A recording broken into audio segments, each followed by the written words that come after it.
Hello guys, welcome to my class, Busy's classes. Today we are going to take up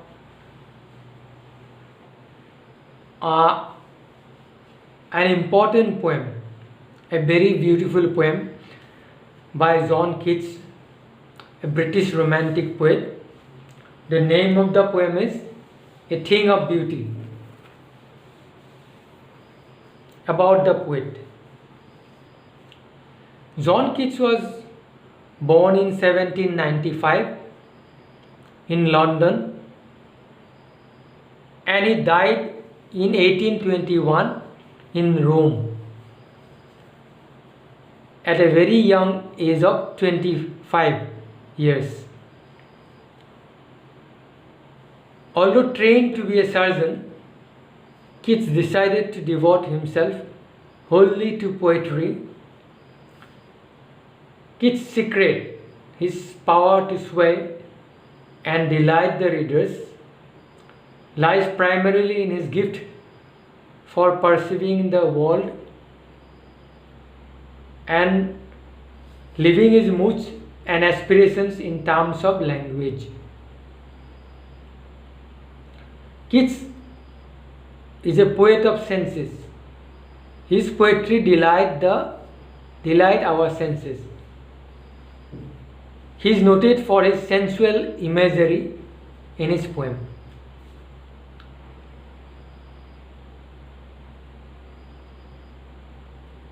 This poem, A Thing of Beauty, is an extract from his epic poem Endymion, a poetic romance.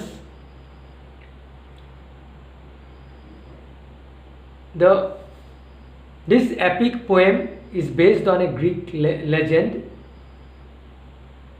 and incidentally John Keats was greatly influenced by Greek and Latin literature and their ancient history and culture. So this poem, this epic poem, is based on a Greek legend in which Endymion, a beautiful young shepherd and poet who lived on Mount Latmos, had a vision of Cynthia, the moon goddess. The enchanted youth resolved to seek her out and so wandered away through the forest and down under the sea. Now we are going to read the poem line by line and you listen to it and we will try to explain. Before you read, what pleasure does a beautiful thing give us? Are beautiful things worth treasuring? A thing of beauty is a joy forever. Its loveliness increases. It will never pass into nothingness. A thing of beauty is a joy forever. That means a beautiful thing is a constant source of happiness and joy. A beautiful things always gives us joy and happiness and mirth. So it's a source of eternal joy. Secondly, its loveliness increases. That means the beauty of beautiful things, the beauty of a beautiful things keeps on increasing every day. They are a constant source of joy, happiness and mirth and pleasure. So its loveliness or their loveliness always increases. It will never pass into nothingness. That means it will never fade. It will never be less. Then before তাৰমানে ই কেতিয়াও কমি নাহে ই সদায় বাঢ়ি থাকিব সদায় তাৰ সৌন্দৰ্য তাৰ মনোমোহা ৰূপ সৌন্দৰ্য সদায় বাঢ়ি থাকিব সদায় বেছি হ'ব ই কেতিয়াও কমি নাযায় ই কেতিয়াও নোহোৱা হৈ নাযায় সেইকাৰণে কৈছোঁ যে it will never pass into nothingness ই কেতিয়াও নোহোৱা হৈ নাযায় কম হৈ নাযায় ফেড হৈ নাযায় but will keep a bower quiet for us and a sleep full of sweet dreams and health and quiet breathing তাৰ পৰিৱৰ্তে সুন্দৰ বস্তু সুন্দৰৰ আৰাধনা জীৱনৰ খেল সুন্দৰ বস্তুবোৰ সৌন্দৰ্যৰ প্ৰতীক যিবোৰ সুন্দৰ বস্তুবোৰ পৃথিৱীৰ বুকুত প্ৰকৃতিৰ বুকুত থকা সুন্দৰ বস্তুবোৰে কি কৰিব আমাৰ কাৰণে যেন এক তেনেকুৱা ছাঁ দিব পৰা এটা এক পৰিৱেশৰ ছাঁ দিয়া এটা ঠাইৰ স্থানৰ সৃষ্টি কৰিব আমাক ছাঁ দিব আমাক হেৰি কৰিব শান্তি দিব সুখ দিব যি স্থান সদায় তাত ছাঁ পৰি থাকিব ৰ'দে তাত তাপ উষ্ণতাই তাত আমনি নকৰে আৰু সেইটোৱে আমাক শান্তি দিব সুখ দিব আনন্দ দিব আৰু আমাক সেই সুন্দৰ বস্তুবোৰে কি দিব আমাক এক সাউণ্ড স্লিপ দিব দে উইল গিভ আছ এ সাউণ্ড স্লিপ এটা সুন্দৰ টোপনি দিব শয়ন দিব আমাক আমি সুন্দৰভাৱে টোপনি যাব পাৰিম full of sweet dreams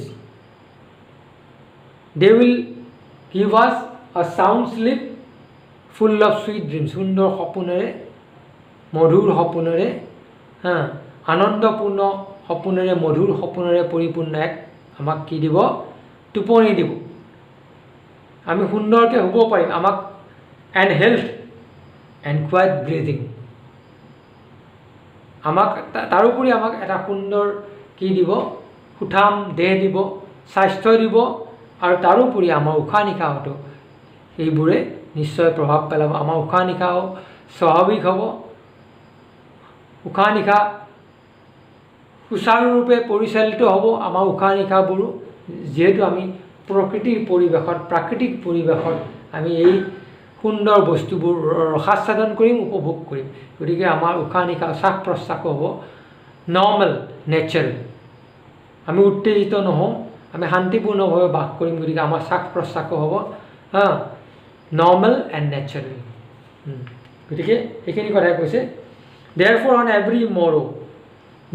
every morrow are we wreathing a flowery band to bind us to earth গতিকে প্ৰত্যেক দিনাই ৰাতিপুৱাই আমি যেন নিজেই ফুলৰ মালা গাঁঠিছোঁ আমি যেন ফুলৰ মালা গাঁঠিছোঁ আমি নিজকে পৃথিৱীৰ বুকুত সম্পৃক্ত কৰি লৈছোঁ পৃথিৱীৰ লগত প্ৰকৃতিৰ লগত আমি কি কৰিছোঁ নিজকে সংযুক্ত কৰি লৈছোঁ আমি নিজকে মেৰিয়াই লৈছোঁ যেন ফুলৰ মালা গাঁঠি যেন আমি নিজকে প্ৰকৃতিৰ লগত সংযুক্ত কৰি লৈছোঁ গাঁঠি লৈছোঁ আমাক নিজকে গাঁঠি লৈ কিয় তাৰ দ্বাৰা আমি পৃথিৱীৰ লগত প্ৰকৃতিৰ লগত আমাৰ এটা বণ্ড সৃষ্টি কৰিছোঁ আমাৰ এটা বান্ধোন সৃষ্টি কৰিছোঁ যি বান্ধোন কেতিয়াও ছিঙি নাযায় সেইটোৱে আমাক প্ৰতি মুহূৰ্ততে আমালৈ সুখ শান্তি কঢ়িয়াই আনিব আমি প্ৰতি মুহূৰ্ততে উপলব্ধি কৰিম যে প্ৰকৃতিৰ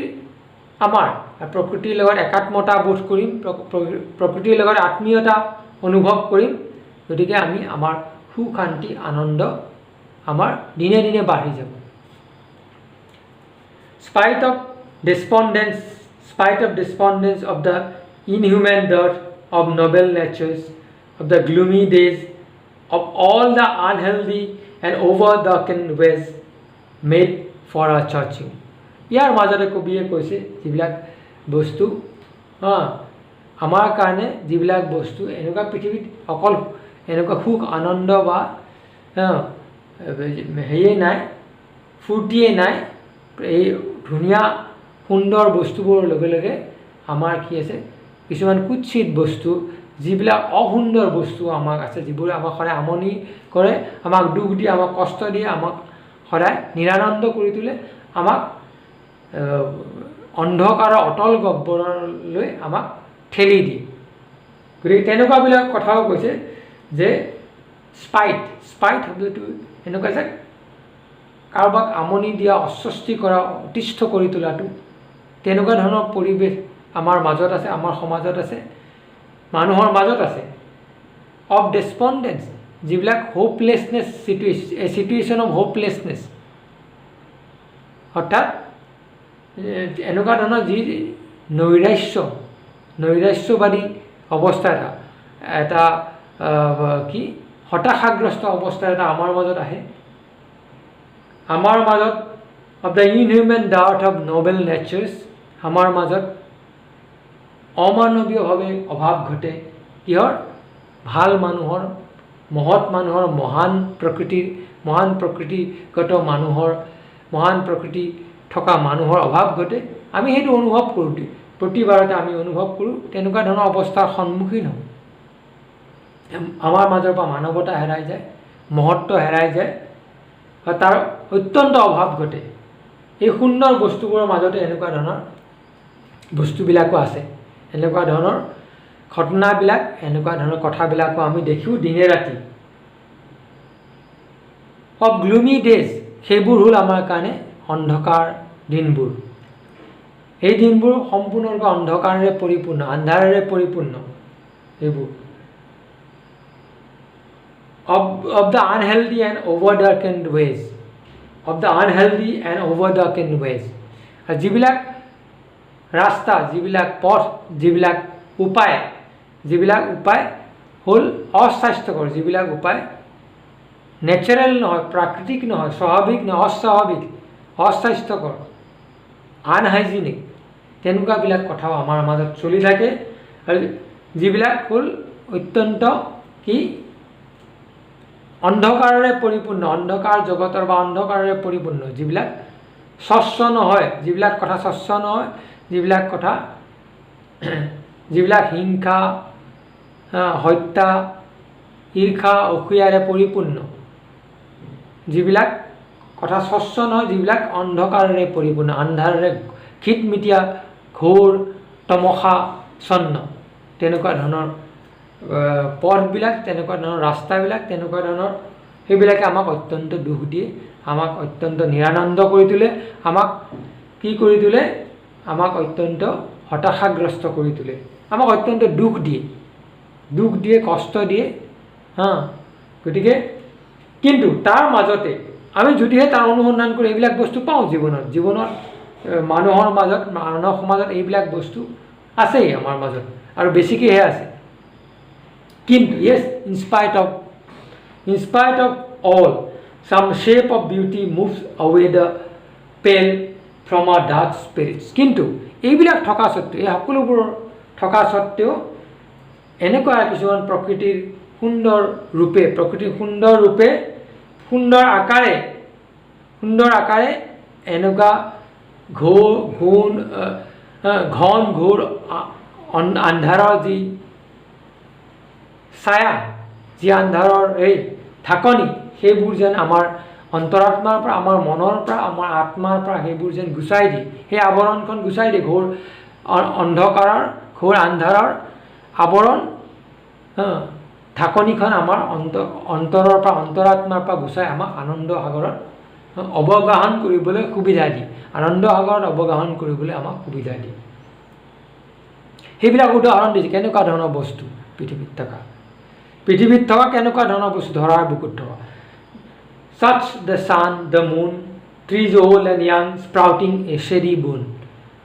সূৰ্য, চন্দ্ৰ, গছ লতিকা, গছ বিৰিখ, সৰু ডাঙৰ সকলো গছ পুলি, যিবিলাক বহুত পৰিমাণে গজি উঠে, পৃথিৱীৰ প্ৰকৃতিৰ বহুত গজি উঠে, একেলগে বহুত গছ গজি উঠে, ডাঙৰ হয়, আৰু সেইবিলাকে আমাক ছাঁ দিয়ে, আৰু সেই ছাঁ যেন আমাৰ কাৰণে কি ইয়াত আশীৰ্বাদ স্বৰূপ হৈ আহে, ভগৱানৰ আশীৰ্বাদ, সৃষ্টিকৰ্তাৰ আশীৰ্বাদ স্বৰূপ হৈ যেন আমাৰ কাৰণে আহে।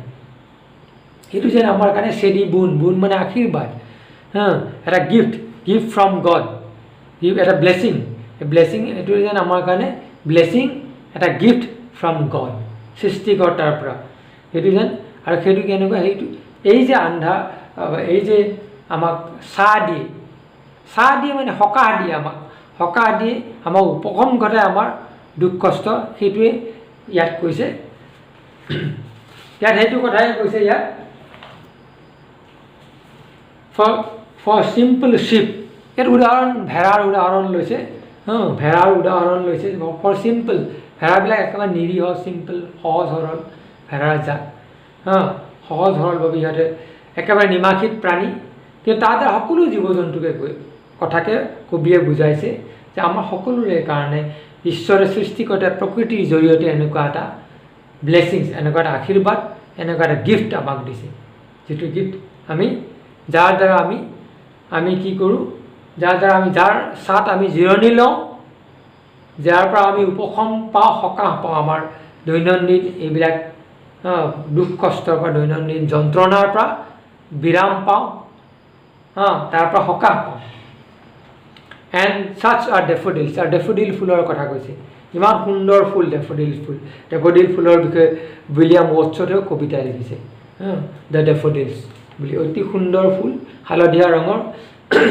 গতিকে with a green world they live in and clear ৰিলছ আৰু সেই ফুলবোৰ ক'ত থাকে ক'ত পাওঁ এটা গ্ৰীণ ৱৰ্ল্ডৰ মাজত এটা সেউজ পৃথিৱীখনৰ মাজত আমি পাওঁ সেউজ পৃথিৱীখন আৰু বেছি যেন মোহনীয় কৰি তোলে আৰু বেছি যেন মোহনীয় আৰু বেছি যেন সুন্দৰ মনোমোহা কৰি তোলে এই ডেফোডিল ফুলবোৰে তাৰ মাজত থাকি যেন এই সেউজীয়াটো যেন আৰু বেছি সেউজীয়া কৰি তোলে আৰু বেছি সুন্দৰ কৰি তোলে আৰু তাৰ লগে লগে থাকে ক্লিয়াৰ ৰিলছ ক্লিয়াৰ মানে ফটিকৰ নিচিনা ফটফটীয়া স্পষ্ট স্বচ্ছ পানী যাৰ থাকে সেইবোৰ তেনেকুৱা ধৰণৰ নৈ নিজৰাৰ কথা কৈছে তেনেকুৱা ধৰণৰ জান জুৰিৰ কথা কৈছে ৰিলছ মানে জান জুৰি নৈ নিজৰা ষ্ট্ৰীমছ হুজ ৱাটাৰ ইজ ক্ৰিষ্টেল ক্লিয়াৰ এনেকুৱা ধৰণৰ ফটিকৰ নিচিনা ক্লিয়াৰ স্বচ্ছ স্পষ্ট পানীবোৰ যি তলিলৈকে দেখা পায় সেইবোৰে এনেকুৱা এটা পৰিৱেশ সৃষ্টি কৰে that for themselves a cooling covert make এই সুন্দৰ পানী সুন্দৰ ফটিকৰ নিচিনা ফটফটীয়া পানী জান জুৰিবোৰৰ পাহাৰৰ পৰা বৈ অহা বা অন্য ঠাইৰ পৰা বৈ অহা সেইবোৰ যেন সিহঁতৰ কাৰণে গোটেই প্ৰকৃতিৰ বুকুত এটা ঠাণ্ডা উপশমকাৰী এটা যেন ঢাকনি সৃষ্টি কৰে ঢাকি দিয়ে যেন গোটেই প্ৰকৃতিক ঢাকি দিয়ে এনেকুৱা এটা গোটেই প্ৰকৃতিৰ কাৰণে এনেকুৱা এক কাভাৰৰ এনেকুৱা ঢাকনি এনেকুৱা ধৰণৰ এটা কেনপিৰ সৃষ্টি কৰে গোটেই প্ৰকৃতি যেন শান্ত সমাহিত হৈ পৰে গোটেই প্ৰকৃতি যেন কি পৰে শুথিং হৈ পৰে গোটেই প্ৰকৃতি যেন কি উপশম ঘটাব পৰা এটা সুন্দৰ পৰিস্থিতিত পৰিণত হয় এগেইনষ্ট দ্য হট ছিজন যেতিয়াই অত্যন্ত গৰম হয় অত্যন্ত ছামাৰ যেতিয়া ডিউৰিং ছামাৰ যেতিয়া পৃথিৱী জুই জ্বলে তেনেকুৱা এটা পৰিৱেশত সি যেনে এক সুন্দৰ এটা কাভাৰ সৃষ্টি কৰে উপশমকাৰী ঠাণ্ডা শীতল এটা কাভাৰ শীতল এটা ঢাকনি আৱৰণ সৃষ্টি কৰে এইবোৰে দ্য মিড ফৰেষ্ট ব্ৰেক শব্দটো সৰু সৰু জোপোহা ধাৰাল পাতৰ কাইটীয়া নহয় ঠিক ধাৰাল পাতৰ যিবোৰ ঢেকীয়া জাতীয় গছবোৰৰ কথা কৈছে যি জোপোহা হয় ঘন হাবিৰ মাজত হয় সেইবোৰ বেছিকৈ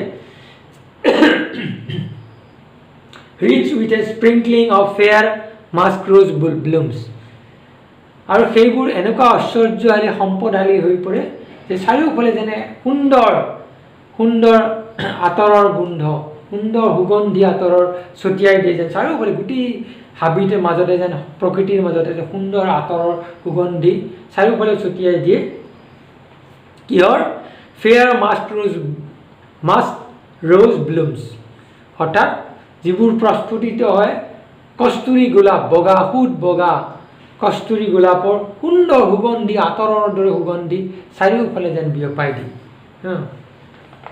and such too is the grandeur of the dooms আৰু অকল প্ৰকৃতিৰ এই সুন্দৰ বস্তুবোৰে not only this beautiful objects of nature আৰু কিছুমান বস্তু আছে যিবিলাকে আমাক আনন্দ দিয়ে, যিবিলাক হ'ল they are also the source of constant happiness, joy and mirth for us, for humankind, for the human race.